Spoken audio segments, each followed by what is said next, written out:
Beberapa pasien bertanya kepada saya di ruang sehat Masjid Taqwa Nagari Talawi, bagaimana caranya biar tubuh sehat Pak Ustadz? Saya akan menjawabnya, perbanyak makan obat.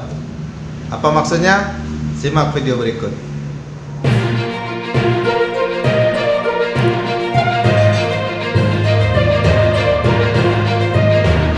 Assalamualaikum warahmatullahi wabarakatuh. Sahabat semua, terima kasih yang terus mengikuti channel Muslim Haji. Terima kasih yang sudah subscribe, tekan tombol lonceng notifikasi, karena dengan demikian sahabat dapat mengikuti inspirasi-inspirasi positif di channel ini. Saya percaya bahwa setiap manusia memiliki inspirasi masing-masing sehingga orang lain dapat belajar pada dirinya.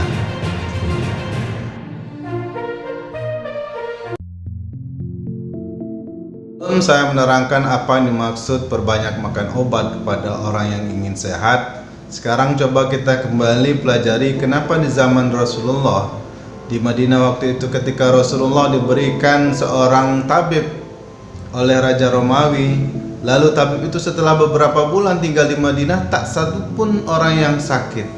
Rahasianya apa sahabat semua? Sekali lagi, karena menjalankan agama Islam, menjalankan apa yang diperintahkan oleh Rasulullah adalah sebaik-baik tindakan, sebaik-baik perbuatan manusia, baik itu dari segi politik, perdagangan, rumah tangga, dan bahkan kesehatan. Apa yang diajarkan oleh Rasulullah sahabat adalah sebaik-baik contoh.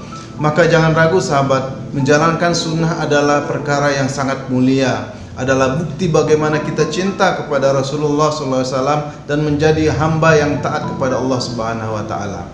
Sahabat, sekarang pertanyaannya, kenapa di zaman saat ini semakin pemerintah banyak membuat rumah sakit, maka justru semakin banyak orang yang sakit? Sangat berbeda dengan ketika zaman Rasulullah dahulu. Sahabat-sahabat semuanya sehat dan jarang yang sakit. Kuncinya sahabat adalah, memang betul adalah bahwa menjaga kesehatan itu jauh lebih utama ketimbang daripada mengobatinya. Nah, kita tentu harus tahu sahabat, apa-apa yang dianjurkan oleh Rasulullah itu memberikan kesehatan kepada kita. Yang paling utama yaitu penjaga hati ini. Karena sesungguhnya dalam hadis disampaikan bahwa jika satu tubuh ini sehat, maka seluruh tubuh yang lain akan sehat. Apa itu? Hati. Nah, satu-satunya cara untuk menyehatkan hati sahabat yaitu dengan zikrullah, ingat kepada Allah. Apa-apa saja zikrullah, dengan membaca-baca tasbih, dengan mempelajari sirah Nabi, mempelajari agama, lalu membaca Al-Quran yang paling utama. Salat-salat sunnah dan ibadah-ibadah lainnya itu adalah untuk menjaga hati, agar hati kita menjadi sehat sahabat. Nah sahabat, ini sangat penting untuk menjaga kondisi tubuh kita, menjaga hati kita untuk senantiasa sehat. Nah, kuncinya kalau kita sering sakit sahabat, mohon maaf, ini bukannya kita menjudge seseorang. Kalau seseorang sering sakit, maka diprediksi hatinya adalah sering sakit. Coba kita lihat bagaimana ketika tubuh kita, tangan kita tergores, insya Allah dalam waktu singkat tangan kita itu akan sembuh. Kalau tergores pagi, bahkan sore hari sudah mulai sembuh. Apalagi mencapai 2 hari, 3 hari, dan lebih dari itu biasanya goresan ini akan segera hilang sahabat. Kenapa seseorang bahkan bisa sakit berhari-hari, berbulan-bulan, bertahun-tahun? Ada yang salah pada dirinya sahabat. Semacam ada energi dalam dirinya yang tertutup sehingga imunitas tubuhnya ini terhalang. Dari mana mulanya itu sahabat? Karena hati yang redup, karena hati yang tidak memberikan cahaya, sehingganya imun tubuh kita ini menjadi tidak kuat. Nah ini kuncinya sahabat, bahwa kesehatan tubuh ini dijaga dengan cara menjaga hati, yaitu sahabat Rasulullah SAW. Begitu juga dengan Rasulullah SAW di Madinah itu jarang sakit karena mereka senantiasa menjaga kesehatan dengan menjaga ibadah, dengan menjaga dirinya dengan olahraga. Tentu juga ini juga termasuk hal yang penting sahabat.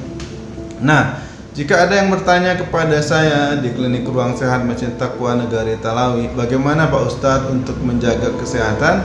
Maka saya akan bilang, rajin-rajin makan obat. Apa maksudnya sahabat? Nah, selain yang paling penting tadi adalah agar seseorang itu menjaga hati. Jadi ketika ada orang sakit di Masjid Taqwa Nagari Talawi, ketika mereka datang ke ruang sehat, saya tidak serta-merta sahabat memberikan obat ini itu kepadanya agar ia sembuh. Yang paling penting adalah menyadarkan ada yang rusak di hatinya sahabat, ada yang salah dengan sifatnya, ada yang salah dengan akhlaknya, ada sesuatu yang salah dengan kebiasaan-kebiasaan kebiasaan kehidupannya dalam sehari-hari.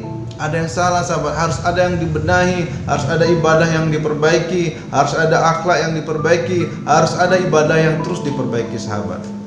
Nah, baru seterusnya seseorang menjalankan apa yang disunahkan Rasulullah, termasuk makanan-makanan yang dianjurkan oleh Rasulullah.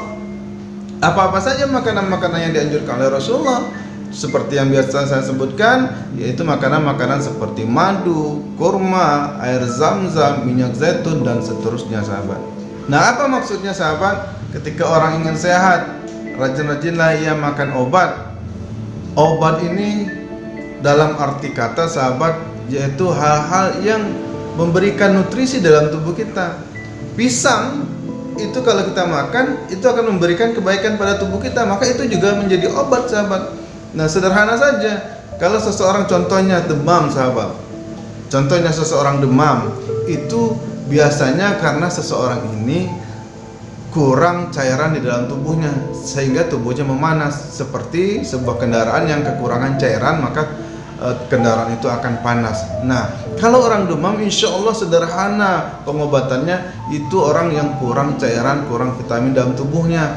Nah, di dalam buah-buahan dan sayur sahabat, itu semuanya lengkap apa-apa yang dibutuhkan untuk seseorang yang terkena penyakit demam. Nah, agar kita tidak terkena penyakit demam sahabat, ya jawabannya sederhana, sering-sering makan obat, sering-sering makan buah, sering-sering makan sayur, sering-sering minum air putih, dan mungkin juga perlu ditambah dengan susu kambing. Susu kambing sunnah Rasulullah SAW. Dan seluruh hal-hal yang natural sahabat, seluruh hal-hal yang alami sahabat, insya Allah akan menjadi obat. Air kelapa muda, air kelapa tua, makan kacang rebus, atau makan rambutan, atau makan mangga, makan pepaya, makan ubi kayu yang direbus, insya Allah itu semuanya menjadi obat sahabat. Makan kacang panjang, lalu ditambah dengan makanan-makanan yang super, makan makanan brilian. Apa itu sahabat? Makanan-makanan yang disunahkan oleh Rasulullah. Minum jahe, minum madu, makan kurma, zaitun, air zam-zam, daun bidara, dan seterusnya sahabat. Ini adalah obat-obatan. Ini adalah makanan yang baik untuk tubuh, sebagaimana diterangkan oleh hadis, sebagaimana diterangkan dalam Al-Quran. Buah tin, minyak zaitun, itu ada di dalam Al-Quran. Maka tinggal sahabat adalah keyakinan kita bahwa apa yang disebutkan oleh Rasulullah, apa-apa yang diperintahkan oleh Allah Subhanahu wa Ta'ala kepada hambanya, kepada umatnya, adalah sesuatu yang baik sahabat. Tinggal keyakinan kita yang perlu kita benahi sahabat. Tinggal keyakinan kita yang harus kita perbaiki. Banyak orang yang keyakinan ini yang bermasalah sahabat. Kenapa apa-apa yang diperintahkan oleh Rasulullah, apa-apa yang diperintahkan oleh Allah tidak menjadi penyembuh bagi penyakitnya? Karena hatinya sudah terbiasa meragukan hadis-hadis, sudah terbiasa meragukan sunnah-sunnah serta perintah Allah Subhanahu wa Ta'ala sahabat.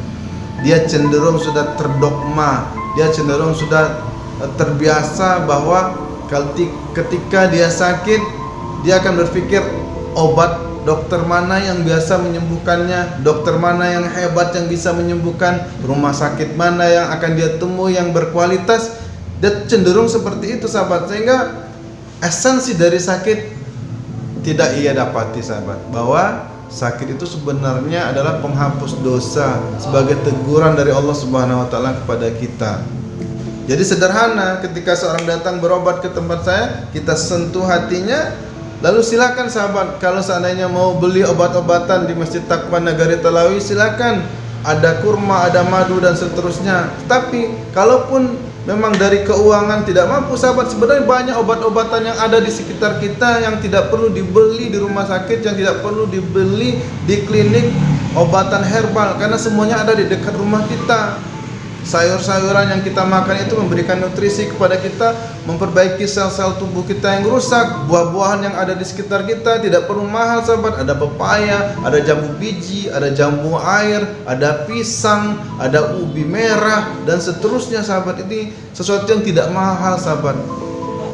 Mohon maaf, ini makanan-makanan seperti bakso, kopi instan, mie instan, snack-snack, minuman-minuman berwarna, bersoda, berpengawet sahabat, ini benar-benar merusak tubuh. Kerja ginjal itu akan menjadi berat.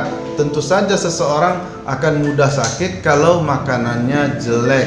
Dalam Al-Quran pun kita diperintahkan untuk menjaga makanan kita, untuk diperintahkan untuk memperhatikan apa yang kita makan sahabat, karena seluruh penyakit itu biasanya berawal dari perut sahabat. Dan salah satu yang penting lagi, apalagi seorang yang biasa minuman alkohol atau suka merokok, sudah barang tentu sahabat, orang yang suka minuman alkohol, suka merokok, tubuhnya akan mudah sakit. Jadi kalau seseorang masih suka merokok, masih suka minuman-minuman beralkohol, dan salah satunya suka makanan-makanan yang tidak sehat, berpengawet, makanan-makanan perusak tubuh, seharusnya sahabat, orang ini ketika sakit janganlah terlalu lebay, jangan terlalu cengeng, mengeluh karena tubuhnya sakit. Coba perhatikan apa yang ia makan. Makanan-makanan yang ia masukkan ke dalam tubuhnya adalah sesuatu yang buruk, sesuatu yang menyebabkan penyakit. Lalu ketika tiba penyakit, kenapa ia cengeng, kenapa ia lebay? Seharusnya ia sadari, saya masih merokok, saya masih minum minuman keras, saya masih tidak bisa menjaga makanan, wajar saya sakit. Bagaimana supaya sembuh? Jawabannya sederhana sahabat, yaitu banyak-banyak makan obat. Hindari makanan-makanan beracun. Sederhana sekali. Kalau sakit tuh minum air putih, dibacakan Al-Fatihah 7 kali, insya Allah sembuh. Yakin. Dalam hadis juga, kurma 7 butir di pagi hari itu menyembuhkan, juga menghindarkan kita dari gangguan jin. Daun bidara, lalu ada minyak zaitun. Berobatlah kamu sekalian dengan berbekam dan minum madu. Kurang apalagi agama kita mengajarkan tentang segala aspek kehidupan sahabat, dan juga terkhusus untuk masalah kesehatan. Semoga bermanfaat. Assalamualaikum warahmatullahi wabarakatuh.